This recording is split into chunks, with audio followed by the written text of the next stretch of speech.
Welcome to Above the Garage.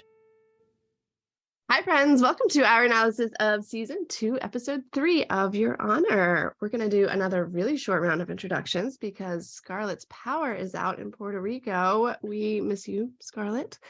And then dive into the episode. Hi, I'm Raquel. Hi, I'm Kimberly. And I'm Kate. This episode is creatively named Part 13. Do you guys know the names of their episodes? Makes it easy. They're right, you know. It does make it easy. It's written by Onika, or I'm going to go with Onika, and I'm so sorry if I butchered it. Onika Barrett, and the director is Darren Grant. So the episode opens with Michael running through an alley in New Orleans, which is I really like New Orleans. It's very pretty. But last week I was excited to see his real reaction to the baby this week. And here it is, abject terror and panic. Yes. I guess he's grown quite comfortable in this world where he doesn't really care about anyone in the kind of way he cared for Adam and Robin. And this baby threatens that big time. You guys think he'll come around? You will definitely come around. Eventually. I hope it, with a baby that cute. I know. Looks like a little gnome. I say that every week, I think. In a really good way. In a very cute gnome way. Well, now he's got something to live for that he didn't have before, so. I don't think he wants it though. Exactly. That's the thing. Like, he's trying so hard to not care about anything and anybody and just kill himself, really. He thinks about every single episode. Right. Being given these reasons and obligations. Yeah. Very annoying Fia. Moments later, he gets a call from Olivia the Omniscient, who I guess is either having someone follow him or maybe just tracking his phone. Anyway, she opens with "Hi, Grandpa," reestablishing her omniscience. And then the next scene, she's at a sports bar rooting against the home team, LSU. And when questioned, she implicitly denies hating LSU, saying she just doesn't want them to cover, which, if you're not a gambler, means she's bet on the other team to win and she doesn't want them to cover the spread, which is the predicted difference in the points between the two teams. I wrote that by myself, by the way. It sounds like I Googled it, but I didn't. I was actually going to ask that, so I'm impressed that you know what that is. Yeah, I didn't get that. I didn't have subtitles on, and I was like, did you say cover? It's a word I hear in my house all too often. Michael enters the scene and demands to know why she didn't tell him, and she tells him, A, it's not her secret to tell, which I don't think she would really care about, and No. B, Fia tried to tell him every month in her letters, and Michael's angry now for the first time this season, maybe? I don't know. Has he been angry before? Anyway, the feelings are coming back this episode. I'm guessing she just knew from stalking the Baxters and she didn't open one of Fia's letters or anything. I think she would be happy to open one of Fia's letters, but she just knows. She makes it her business to know everything. Yes. I was thinking that. Do you think the rest of the world knows about the baby? Does she even take him out? But they just live in the hotel. She hasn't. Bit weird. I guess she did. She went to the Oh no, campus. they did. They went to the pub. Yeah, true. But it is that kind of impression so far that she's really holed up in the hotel.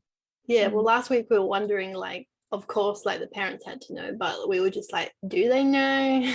Yeah, because they never mentioned it. So I don't know if that was just a coincidence, not purposeful or what. But obviously we find out this week that they know. Yes. Olivia and Michael argue about what she wants him to do because she's not exactly clear about it, claiming that for now she just wants him to be him and love that baby. But he's not even close to that stupid. No. What do you guys think she wants from him? She's very confusing. Yeah, and she's very, very devoted to this hatred, or I don't know. It's kind of weird. Well, I think later on we'll probably discuss a bit more why she is being the way she is, when we see her talking with Nancy later on. Right. I still don't fully understand even after that. It does still seem that there's some ulterior motive. Yeah, just something we don't know. Then Jimmy Baxter's being kind of adorable again, genuinely trying to get his son excited about a legitimate business, well, mostly legitimate, I think, project to build a little Baxter City retail and apartments, and Carlo's hardly humoring him, and Jimmy's got his quite sad face on again. Don't you want to build anything with your life? Poor Jimmy is fighting an uphill battle here with Gina and Carlo. Carla's well, what about the drugs? That was such a great idea. Yeah, didn't it work? That was so much fun. Almost getting killed every time. Yeah. I do wonder what happened to his friend. I wonder if he's just a junkie. He took somewhere, off, right? or... Right. Yeah. Or he maybe just ran away because they were probably going to kill him. Did he have drugs in the bag or money? Drugs? Yeah, he had drugs, right? The drugs in the bag, yeah. All right, and then this next scene, you guys, I did not enjoy the sounds in the scene. I've been paying a lot more attention to sound on our latest Handmaid's rewatch, but I don't think I'd have needed that to notice the sound of Michael cutting this meat is so gross for me. I don't know if it's like my chewing thing or I can't like hear people chew without losing my mind, but yeah, I didn't like it. Yeah. Meat in general is just so gross to see it there as well. I mean, Yeah, it's so gross. Then he's sorting the fillets and porterhouses when Fia comes in, following up on his sudden exit from the other night to apologize and tell him he doesn't have to be part of Rocco's life. And Michael's just honest here. He tells her he doesn't know what he wants. It's just a lot. It is a lot. Yes. Has Michael gone above his pay grade here? Because like, wasn't he just a van driver? Have they like promoted him to like meat cutting? Yeah, I mean, I would much prefer the van driving. Yeah, So me too. I don't know. Probably it's just a small establishment where you got to kind of help out wherever they need. But I was also thinking like I would have no understanding of how to correctly cut these. I wonder how hard it is to learn the cuts of beef. I wonder if they do some training with him. Yeah, I wouldn't know either, to be fair. That set was really cool as well. I really liked it, like the little space, and like you could see all the like the butcher awards on the walls. I wonder if that is an actual butcher or the set design designed that. Yeah, it's a good question. And then an actual customer comes in. Sophia tells him she'll call him tomorrow. And she's still I laughed because she's still a bit pushy, that one. She's like, it's fine, I'll give you your space. I'll call you tomorrow. Do you work tomorrow? Where can I start Whole tomorrow? You think about it. Yeah, exactly. 24 hours. And little Mo can't help himself from snooping the papers on the bar at Big Mo's current club, and he takes a peek at her contract for buying the Grand Rain bar. Seems like she hasn't told him much about it. No. I do love these two together though, and she comes out with a massive duffel bag full of money. Love the Obviously, yeah. Obviously they're buying the 20 kilos after all, but she's not feeling good about it. See, if I were little Mo here and she weren't feeling good about it, there's no way I would do this. He's fucked if this goes sideways. Like, just find product elsewhere. I want to know how much money it is. They never said. What did we decide? It's somewhere between 200 grand and 2 mil. Well, last week, yeah, you were Googling how much. That could also be completely not true. Yeah, so that's why I was hoping they'd say, so then our answer could, right. Could have come, but it never came. So it seems like Trey's obviously took a hit before and they trust him now because he basically did what Kofi did. But what Kofi did, but he didn't. Yeah. He survived it, which is cool. Yes. There's a lot of that going on though. I wouldn't want to be involved with these people. I liked what little Mo said. He said, scared money don't make money. I also liked what Big Mo said when she pointed out that proves his loyalty, but not his intelligence. Yes, that is correct. I feel not good about Lil Mo's deal here. No. I feel like a threat as well. Do you feel that way? That she was threatening him? Oh yeah. I mean, she was saying like you kind of step out of the fucked. line once again. Yeah, that was your only chance. Yeah. She's probably thinking about what happened with Kofi, right? Or Eugene probably. even. No, Eugene. Yeah. I had a question for that too, but first I was like, after she said the intelligence thing, I was like, ouch. And then I realized like, later in the episode we learned that she's Trey's aunt. So like, yeah, she's not a very good aunt either. They're talking about him like she doesn't really know him, but she does. Yeah. But yeah, and then it wasn't necessarily evident to me that she knows he purposefully let Eugene go. What did you guys think? Does she know what he actually did, or does she think Eugene just ran on his own? No, I think she knows. Yeah. You reckon? Yeah, I mean, I wasn't sure, but yeah.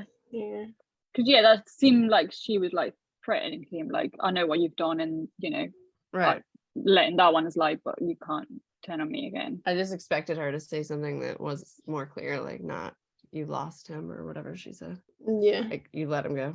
But yeah, this is the way she said it. It was a bit like right, a threat. Lost it. That's interesting that you've said that, because now I'm wondering, does she know that? She obviously probably doesn't know that Eugene's with her sister, I'm assuming. No. That's what my next note is. Eugene's way too close for comfort. Of course he's going to get discovered at her sister's house. What the fuck? Like, maybe that was a good first stop for him, but he should have carried on to somewhere else pretty quickly.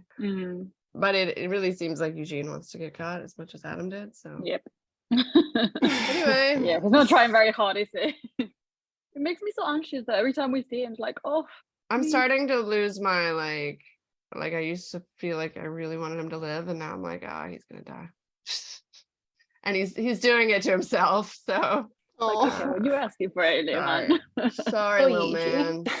But he's at school next scene, and the principal checks on him. He's got some new drawings in his locker. And at first you're like, oh, he's trying to like do better. But then he tells her it's his new character is called Kofi, so probably go in the same direction. Yeah, like, oh, yes.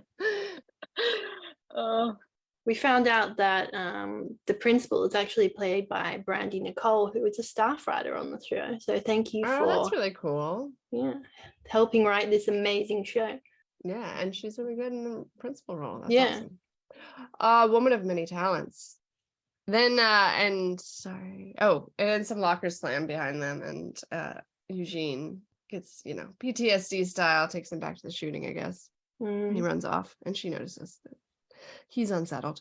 And now another mystery solved that we already talked about, but the Baxters have indeed noticed that there's a tiny human dwelling with their daughter at the hotel. Gina's in there rocking the baby when she issues a non-apology to Fia, which Fia accepts as the best she's going to get. And this doesn't make sense to me because Fia's talking to her mom again, since she was completely icing him out in the last episode. And the only thing we've seen that happened since was getting slapped by her mom. Yeah. But family's family, I guess. And Fia's being nice to her mom until the question of baptism comes up. Gina needs the baby to be baptized so that baby Rocco can be reunited with Uncle Rocco. And that cannot happen if the baby isn't baptized. I really, really, really hate her hypocritical religious nonsense. Yeah. I'm hoping to see the moment she arrives in hell in like episode 10 or something. Shock on her face. be nice. Don't know. Epilogue. There was a funny line there that I had to rewind because I don't know. I thought for some reason I thought it was really funny when Fia gets the baby bottle with the formula in it, gives it to cutest baby ever, and Gina's like, I could have predicted this was your line you liked. Yeah, experts say that breast is best, and Fia goes, so do teenage boys. Yeah, I thought that was funny. Yeah. I knew that was going to be the line you were talking about. Did you? Was it because there was boobs in it, or? I believe so. Yes, very Absolutely. simple. No offense. I love you for it. But also, like, shut the fuck up, Gina. Like, your daughter wasn't speaking to you last week. Can you not try a little harder to be a nice, decent mom? I don't think she wants to though. She just probably wants. I don't think she likes it very much. I think she probably just wants another chance to have another kid to corrupt in Harlow. Fucking worse. Yeah. But she's got to baptize him first so that all his sins will be forgiven. Exactly. Because it doesn't matter how you live your life as long as you get fucking baptized. Drives me nuts. I like that Fia has her own mind and she can make her own decisions. Like that, I really like how they don't really talk to themselves directly or each other directly. Like they use the metaphors to like. Yeah, that's true. Yeah, it is interesting. Give an idea what they're actually thinking and want to say to each other. Like when she's talking shit about Fia as a baby being at fault for not latching correctly. Like, she's so awful. She did say last episode that she wanted to stay angry. So there you go. But I enjoy how the scene ends with her like bringing up her fantastic mothering instincts. Yes. Yeah. I was just like, oh my god. I hate Gina enough that I would also refuse the baptism. Although in reality, I basically baptized our kids for this reason. It was important to my mother-in-law and it didn't really hurt us, like Michael says later. But my mother-in-law is not pure evil, so it's a little different. Gina, not my mother-in-law. And then Lil Mo's back in town, stopping at Auntie Sheila's house, and she's obviously well aware that they are lying to her about the reason for his visit. He's not buying a 73 DeVille with that duffel full of cash. Eugene's watching everybody, Sheila, to see how she reacts to these obvious lies. When Sheila asks about Lil Mo's real favorite aunt, I was right. Big Mo is not Lil Mo's mom. She is his I was always so confused by that. Yeah. Like we found out. Right. Yeah. Wonder what so happened to his is there mom. another sister out there that is obviously Little Mo's mom? Yeah, I feel like she's probably dead or something, but but maybe not. Yeah, maybe we'll find out. But yeah, so Sheila and Monique are sisters, and Sheila talks some shit about Monique dealing drugs before offering them food, and the scene ends with one last long look at the duffel bag. I'm honestly surprised she goes along with the charade instead of just losing her shit, Like, obviously, he's dragging her son back into this, and Eugene. Yeah. I would lose my shit if I was Sheila. The sisters obviously don't have a good relationship either, so. No, they don't speak, it sounds like. Although she said she would hear. Wonder why, though. It probably has something to do with her son getting in trouble. Right, he went to jail for 5 years, right? That would have been the end of my speaking to her too, probably. Yeah. Everybody's losing my respect this week. But I did enjoy the scene. I like Daphne Bloomer as the aunt a lot. She seems I really like all the sweet. actors. Yeah. But I am not liking Big Mo as much and Little Mo. Yeah. And there's a quick scene of Frankie and Jimmy getting ready to go see the mayor when Gina blows through the room and informs them she's joining them. By the way, do you guys remember like any other show that has so many scenes? Obviously, it only stands No. out to me because we're podcasting it in this format, like we did Handmaids, but Yeah. it's like so different from Handmaids. It's so There many is scenes. so many scenes, which I do actually like because then you know what's going Yeah. on a bit more, but it's just different. Mm. Right. And I may Yeah. not have noticed if we weren't podcasting it, but No. outside a college-looking campus, Michael comes for a picnic with Fia and Lil Rocco. I like Fia lately, like we said. She starts talking to him about the whole Gina baptism situation. He just asks what she wants, which is not a question she's been asked, I guess. As she's wont to do, she starts talking about the afterlife again, understandably repeating she's never believed until she lost her brother and Adam, and Michael finishes for her that she wants to believe now. It's too hard Yeah. thinking you'll never see either of them again, so the temptation of believing is strong. Dare I Yes. ask if you guys believe in the afterlife? I want to believe there's something out there, but I just don't know what it is. Raquel? I'm Catholic, so I do, yeah. But yeah, I do agree. Like, I probably don't fully believe in like Bible heaven, probably more Right. like my own idea, I suppose. I want to believe, so I would say that I believe, but I have trouble if I try to really Yeah. think about it, you know. And I definitely am more of the Michael school of be a good person and you'll be rewarded if there is such a thing, and not if you don't get baptized, you're going to hell. Yeah. No, That's- yeah. I think I'm a bit like Fear as well, because like obviously when you lose someone, you want to believe that there's somewhere. Like it's so sad to think that that's just it. You know what I mean? Right. All right. Very quickly, Carla walks up, surprised to see Michael, and scares him off. Fia asks if he's going to be her brother or dad's spy. Good question. And he goes to apologize to Michael, which I'm shocked that she bought. But anyway, really, he's Yeah. asking what he's doing with his sister and telling him to stay away. She doesn't need some bum that just got out of prison. And then Michael drops his version of Lawrence's line from Handmaid's this season. Do you have an irony deficiency? Mm-hmm. Yeah. Because Carlo is also a bum that just got out of prison. And then Michael switches to a karma angle. And nope, Carlo does not appear to be a believer in karma either. As a parting shot, though, he asks Carlo if he's ever heard of Harry the Hook, a guy out of Chicago he reminds him of, knowing Carlo's going to look him up later and find out that Harry the Hook got off on a murder charge only to be retried 25 years later when they find out the judge was crooked. So that's a threat. And we're finally seeing Michael be a bit more Michael again, and I missed him, so I like that. Yeah. I looked that up just to make to see if it was I'm real. glad, And because yeah, I meant to. Yeah, so did I. it was a real case. Do you guys believe in karma? Yeah, Getting definitely. really deep today. Mm. Yes. So what we were just saying about heaven, Yeah. you know, you get past and you're going to be rewarded. If you're not, then you will be rewarded a different way. I'll read a tiny bit of this Harry the Hook bio. He was a Chicago mobster who was one of the most feared enforcers for the Chicago outfit during the 1970s. He got his nickname Hook from his boxing career in high school. He is also famous for being the only person in the United States ever to be acquitted of murder, then legally tried and convicted for murder when the initial trial was found to be corrupt. This is not considered a case of double jeopardy, as the initial trial was found to be corrupt. The Chicago judge was recruited specifically to acquit Alman during a bench trial. So that was a very good reference that they found. It was great, Very yeah. good reference. I thought it was really good. Interesting that there's only been one case of this ever, you know? I was just going to say that Carly's pissing me off again this episode. So it's like, yeah. I was having Yeah. a bit of like, well, not sympathy, but I was just like, oh, Carly's not as annoying this same. season. And then like, I'm like, oh, Starting to like him, and now he's back again. goes back and forth, doesn't he? Yeah. He was still talking like about the fact that it was self-defense. So like, I was just like, man, you can give it up now. Yeah, right? Yeah. And he's so cocky, like, yeah, well, he missed me. I don't like it. Sorry. But Jimmy Stanton plays him really well. He does.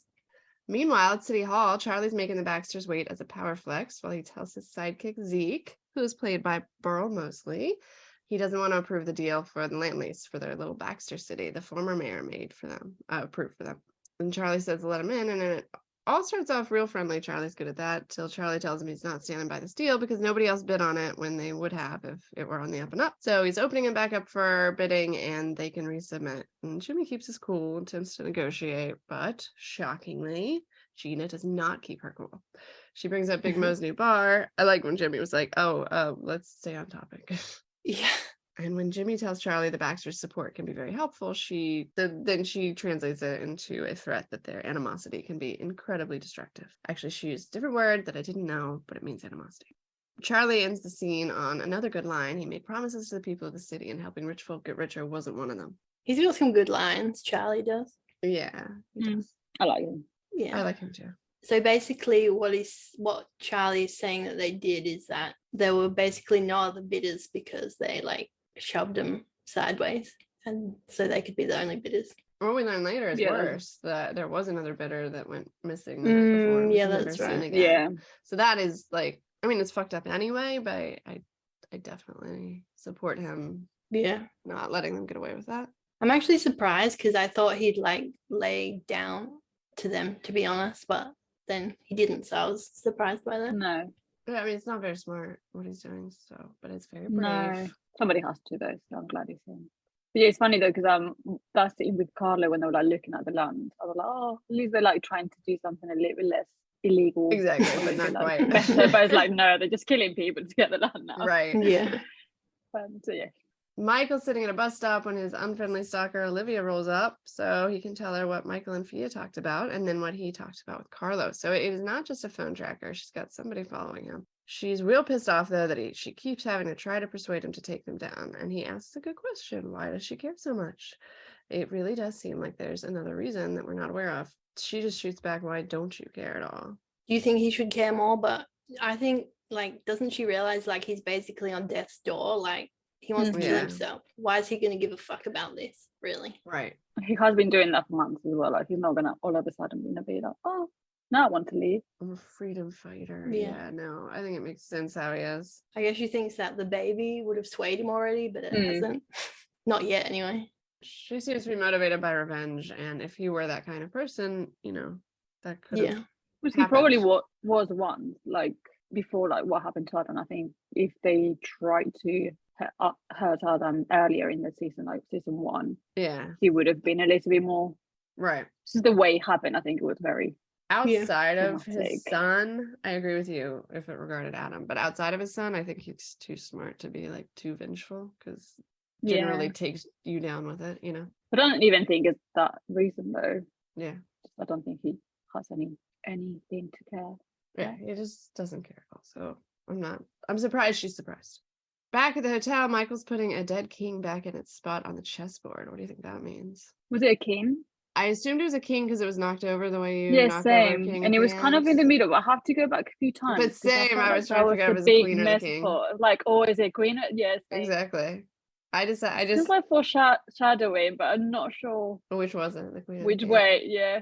In the end, I just assumed king because you knock it over at the end. But it's a good question. It did have a little cross, so that's definitely a king, isn't it? I think it was the king. The queen I has, did like, the rewind it. She actual- has the crown. I did rewind it to like look closer, and then I was like, It's a king, yeah. And then she walks down. yeah.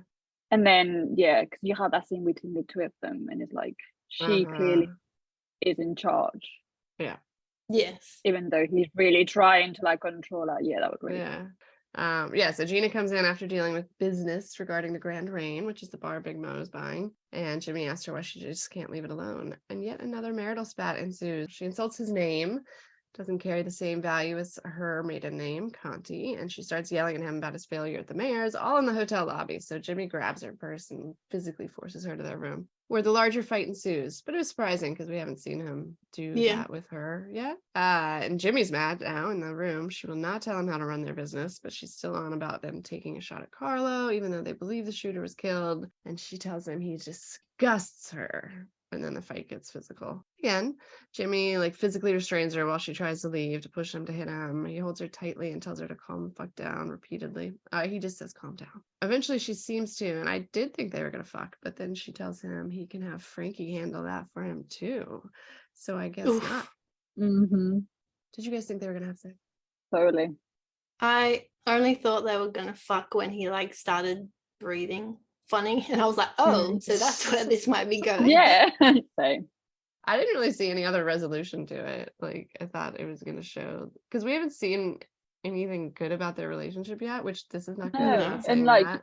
one scene that really like shocked, well, maybe not shocked me, but I found interesting was like when he walks into the room, that episode 2.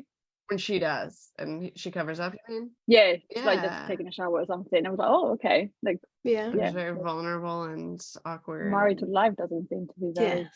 Right. I want to know how they got together. I want to know what happened in between. Yeah. Interesting couple, yeah.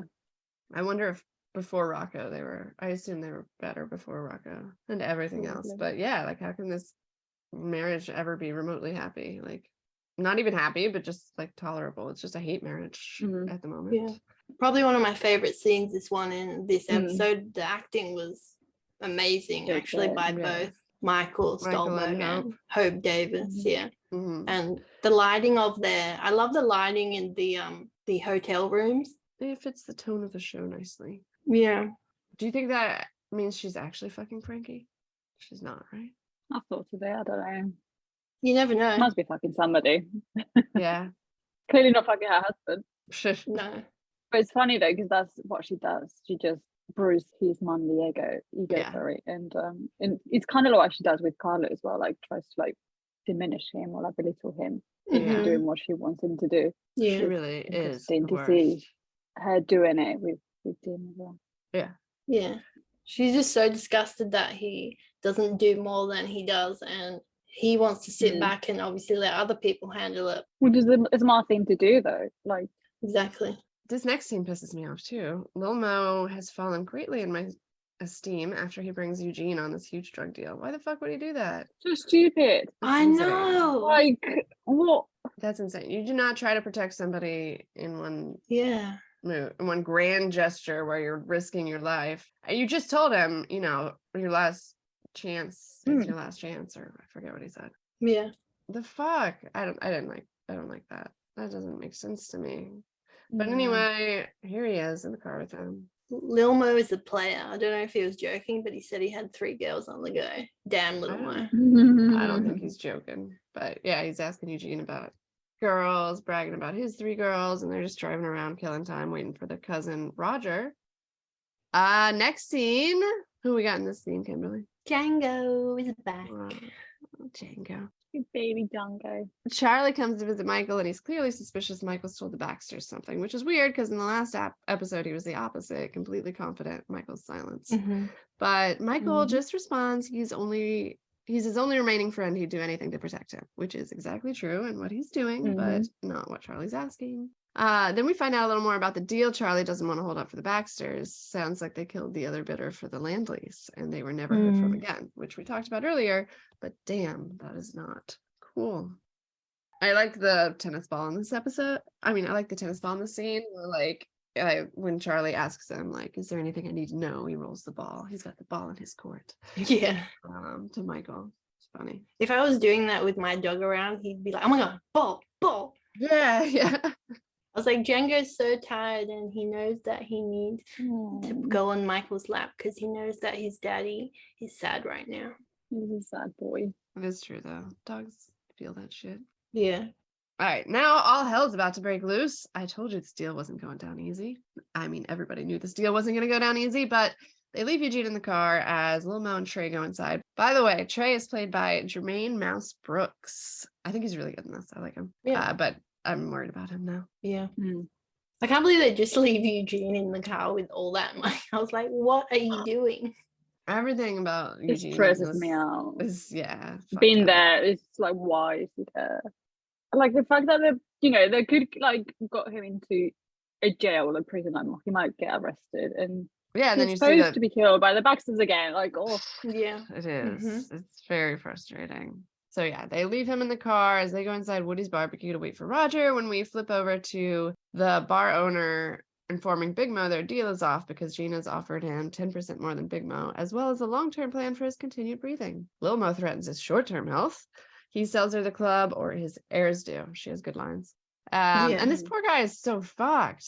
I Yes. know. It's like, Thinking the same, like, what you do? don't sell Yeah. anything. I'm not in having New like, Orleans. okay, well, I'm fucked anyway, so at least I'm gonna get money out of it. Yeah, Can you I'm imagine? gonna die. So Love it. Yeah. Oh. So yeah, he asked if she could match Gina's offer And she agrees. Then he tells her it's cash closing at the end of the week, which immediately meant to me that she needs that duffel of cash back. Just wanted to comment on Big Mo's wardrobe because I love her wardrobe. She's beautiful It's in every amazing. scene. Yeah, All the I agree. rings, all the jewelry, Fab. like yeah. And shout out to costume designer Olivia Miles, who did an awesome job. Not obviously just on Big Mo, but the whole cast. I think the styling and costume is really good in this show. Yeah, I agree. And it's different from the last show that we podcast, obviously. So I love Michael's clothes. He's like such a middle age. oh my god, he looks so old man. Trousers, jeans. I'm like, Oh, they're really high. And his button downs are like tucked in. And Love it's just Yeah. like, oh man. He looks so old and dorky. you can tell he's given up in life. Yeah. He dresses like that. I gotta go back and see how he dressed in season 1. Obviously it was better. Yeah, I don't know if you'd say smart, but you know, he looked well presented. Yeah. The hair and the beard. I wonder if he'll shave that off soon. Like you said, Kate, the lines from Big Mo are great, and I thought this whole scene, like the dialogue was really good. Just the line was like, "You're worried about hypotheticals. Let me offer you a guarantee. Either you sell me this club or your heirs will." Yeah, it's so Love good. that one. So good. The writing in this show is great and her delivery is perfect. And dreams. And then he said, "Le Bon's temps ruler," which I had to look up, and it means let the good times roll, which I wasn't expecting. It's one of the very few things I would know in French. But I think it's like a New Orleans like saying. And I agree. Don't know how well it fits since Yeah. like we said, he's fucked. No good times in his Yeah. future. No. But this Gina versus Big Mm. Mo, I suppose, will be fun. Yeah. I just love how they found a reason to like be at work with each other. That's Yeah, just me too. Eugene, Yeah, what's his name, Carla thing. It's just right. because obviously Jimmy is not giving in to that, so it's just like, oh, okay, let's find another way to Yeah. Right. hate each other and kill each other. Then we're back with Eugene watching some Houston police pull into the parking lot. So tension's getting higher. Little Mo gets a call from Auntie Big Mo telling him to cancel the deal. And he's like, yo, that's not how this works, which is something even I know. But she doesn't care. She wants the bar, and she's apparently willing to sacrifice her nephews for it, which is insane. Everybody's fucked. Mhm. He walks out and Trey follows him, telling his cousin he cannot do this to him. He's already put his neck out where he didn't want to. He's probably going to get killed for this shit. And Trey starts physically fighting him, which is not a brilliant idea, but I also get it because he's just so fucked. So insane, what yeah. even matters anymore? Mhm. And it sucks because Little Mo doesn't want to do this to him, but he's being given no choice. I don't know. Like, what would you do? You think you should just carry on? Well, with the he's deal? already gone. Well, I think he probably would have, but what we were discussing earlier, like she's already threatened him to like, you can't Yeah, keep but me like, like this again. You can't do that to me again. So he has no Yeah. choice. He would get killed by so her. he's in an impossible situation, and it's not how I thought it was going Yeah. to come about. Like, I thought this deal was going to go bad because it was his fault, but it's really her fault. Mm. I mean, minus the physical Yeah. fight that breaks through the glass of the Yeah. barbecue place, which is not ideal. Because it immediately gets the police attention from next door at the fish shop, and they arrest them. And Eugene takes the opportunity to slip out of the car with the cash. Jesus, this was all so dumb. Yep. It's hard watching like a Yeah. stupid scene play out like that. Even I'm not saying it's not realistic. It's just hard to watch. Because you knew it was going to happen as well. You knew something was going to go wrong. It's like, why Yeah. are you? Oh, Yeah. Little Mo also elbowed the cop, so that's not going to be oh very good no, for did him. he? Yeah, got him right in the schnoz. It really like Big Mo is like so much in the wrong here because the choices here are you lose the bar and keep your like nephews' lives, or you risk their lives Yeah. over a fucking bar that's gonna cause you a lot of fucking trouble anyway. Mhm. So she's just a really Mhm. shitty aunt, and I don't appreciate the shitty female relatives in this show. is it just because she's got that sort of like war against Gina and doesn't want to lose? Is that really what is so important to her? Because yeah, like you are literally risking your Yeah. families. I think part of it would be, yeah, she doesn't want to lose it to Gina just like out of spite. You know what I mean? I do think it had something to do with the story she told about her grandfather. Yeah. But it's also stupid, like, forget, let's say you don't care about your nephews, which maybe is the case. It's stupid for your gang. Like, you're going to start this war with this Yes. guy that he's Mhm. slinging 20 kilos of, heroin easily. Mm. He's clearly got power and money, and you're just gonna piss him off over a fucking bar. You're gonna be in Mhm. trouble. Your entire gang's gonna be fucked. You're gonna have another war on your Mm. hands when you already have a war brewing with Gina and the Baxters. Yeah. It's such a stupid decision. Or maybe it's just because their girlfriend works there. And she seems to be a lot smarter than that as well. I don't know. Yeah, I thought about the girlfriend. She as well, but I seems don't smarter know. than that, so Weird. this is disappointing. Yeah. She seems like she didn't really think about it that much, to be honest. Like she just kind No. of made the choice really quick because she knew the money That's why was. Little Mo should have just carried on with it, but she Well, might have true. But I think Little Mo should have just made Yeah. the correct executive decision here and then hoped for the best in Yeah. explaining. Suffered the Yeah, consequences. made a little presentation of the consequences if he hadn't done this versus the consequences if he had. Little slideshow. All right. And Carlo's watching the security cameras in the hotel for some reason. At first I was like, is this his job? Is this his I couldn't believe that they would bother with that, which I don't think they are. I think he's just sitting there watching Michael. He relays the story of Harry the Hook to his dad, and when Jimmy sees the relevance to Carlo's life, he asks who told him about Harry, and Carlo points at the bar screen where Michael's sitting at the bar. When Carlo asks Jimmy if he just got lucky with his trial, I was just like, yeah, no shit, buddy. He must. I mean, the fucking judge was Michael, and now he knows that Adam killed Yeah. Rocco. If he doesn't, he is dumber than I Yeah. thought, even. I mean, he is a little bit of a dum-dum, so. That's so crazy. It's just a coincidence that Michael was the judge and you got off even though you murdered somebody, very obviously, and they had a lot of proof. They had videos. Anyway, okay. Jimmy goes down to kick Michael out, even removes his drink from his reach, which is cold, sir. And he asks Jimmy, would he have killed Adam if they had just followed through with turning him in episode 1 when they were at the police station and they saw the Baxters in there? Jimmy's interested in this chat, though, so he goes around the bar and pours them both probably a very expensive drink and proceeds to ask him, did he see anything about his reaction to the police station that was different from any other father receiving news that his son had died? And if not, why did you decide to paint me as a monster? Maybe you just wanted an excuse to turn around and leave and pretend it didn't happen. And then Jimmy further insists Adam made a mistake, and if they'd been honest, he would have forgiven them.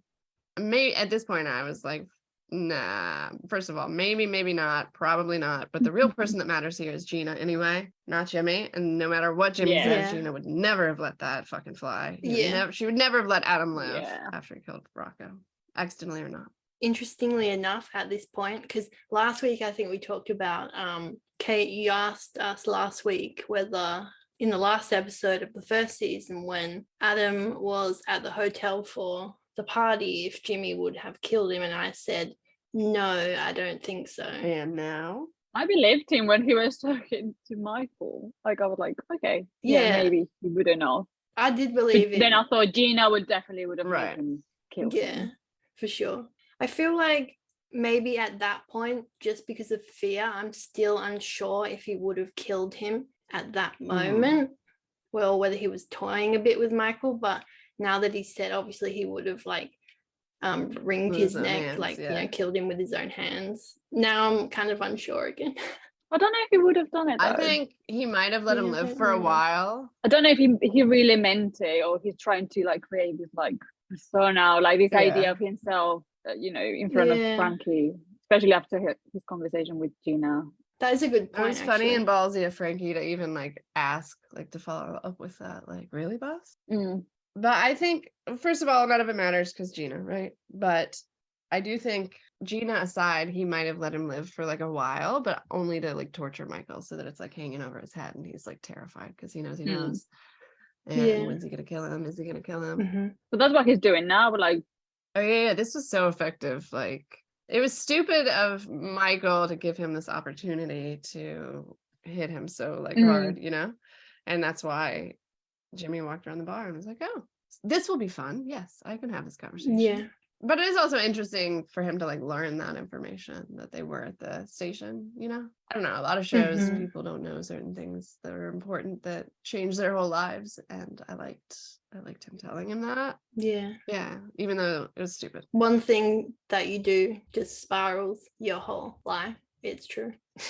And this happened to just be a very bad But choice. Adam was gonna die one way or the other. However, he took out a lot of other people in the meantime. So I actually thought after this scene, Michael was going to spiral down even further. But no, yeah, he didn't. Yeah.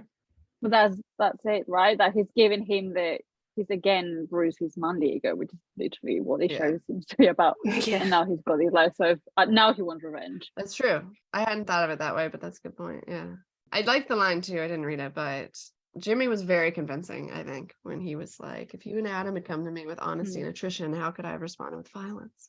He was just a boy. Adam ran because he was... The writing and the acting was really good. Yeah. The delivery are really good too.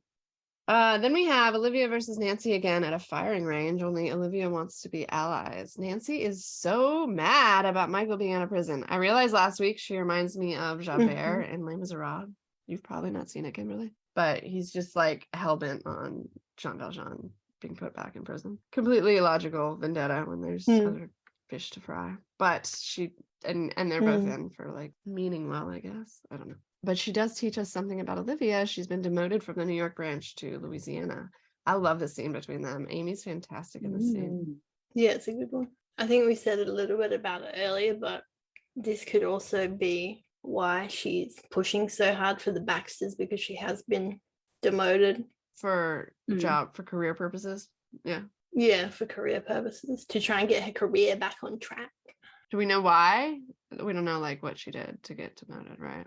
No, I don't think we do. No. Yeah, I don't think she said. Not yet, but I think it probably will be related. So I think we'd find out something. I want to find out more about Michael's wife's murder, and I hope that happens. Yeah, me too. I know in the trailer it's referenced about like her being in that part of town and talking to somebody. Like I forget. But if they don't, then they do need a season 3 because I want to know who fucking murdered Robin. They could do a spin-off. There you go. Like do like a prequel. Yeah. Who murdered Robin? That could be the name of the show. Kimberly. If anyone steals that idea for the name of the show, then copyright. Yeah, TM. such a good name. You're just brilliant at this. You heard it here first. Back home at Sheila's, Eugene looks stressed over the bag, finally opens it and sees all the money. Just as little Mo's phone in the bag starts ringing, Big Mo's calling. What do you guys think is going on here? I get being stressed about what just went down, but surely he's not thinking of taking the money now. Though, what the fuck? I mean, it's an interesting parallel to not taking it originally when she left it out to tempt him and on purpose. Oh, yeah. Good point. Yeah. I can't. I fully endorse his murder if he does this. Sorry. Oh, I know. I just feel really sorry for him, but yeah, like he's got like these like stupid ideas. It's like, but now we were talking about him like moving on, right? At the beginning, we were saying, oh, what is he not like left Big Mo's sister's house? But now he's got the money to do that. So okay, but little Mo gave him so much money. Did you see how much money he gave him?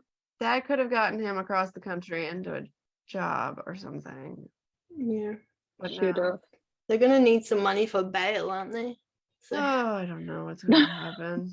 God, everybody's fucked. I actually never thought about it that he wanted to take the money. Maybe he had that thought and then he saw Big Mo ringing and he was like, "Oh shit, maybe it's not a good idea. Maybe I shouldn't." Yeah. Yeah. Another mess. I wonder where the auntie was at this point. Yeah. At first I was like, is he in a hotel room? And I was like, no, that's a house. But yeah, she's sleeping soundly while she knows that her son and Eugene are off doing a drug deal with cousin Lil Mo. Ugh, mess. Yeah. Michael's visiting Fia again. She texted him that Rocco was awake so he could come visit, but baby's asleep again. Do you guys think Michael's visiting them just because of the Olivia deal at this point, or what? Raquel, you had a really good point about that, though, and I hadn't thought of it that way, that Jimmy pissed him off. I don't know. What do you think? I think he is, yeah. I think he's finally gonna have that sort of, okay, now I want to do something about it, and, you know, that's what I've been asked to do, so I'm going to do it. I think in a way he does want to be close to the baby. I think he's just really scared that he's going to, you know, really love him, and now he's practically trying to, you know, destroy the baby's family. So conflict of interest there. When he picks up the sock, it was like the cutest thing ever. I know, actually it was a smile. Yeah, so sweet. And he also sees the christening outfit, and then he tells her about Adam being baptized over his objections, that they have a lot in common. He didn't believe, but Robin did. And Robin got to him finally by asking, why do you fight so hard when it means nothing to you? And Fia asks why, and he says he thought he was right. And then when she asks if he regrets giving in, he says he wishes he had given in more. Fia offers to have him hold Rocco, but he's still too nervous or scared or something. So she puts him in the bassinet herself and goes to pee when Rocco wakes up and starts crying. Nobody's around to help him, so Michael goes over himself, and then we hear footsteps behind him.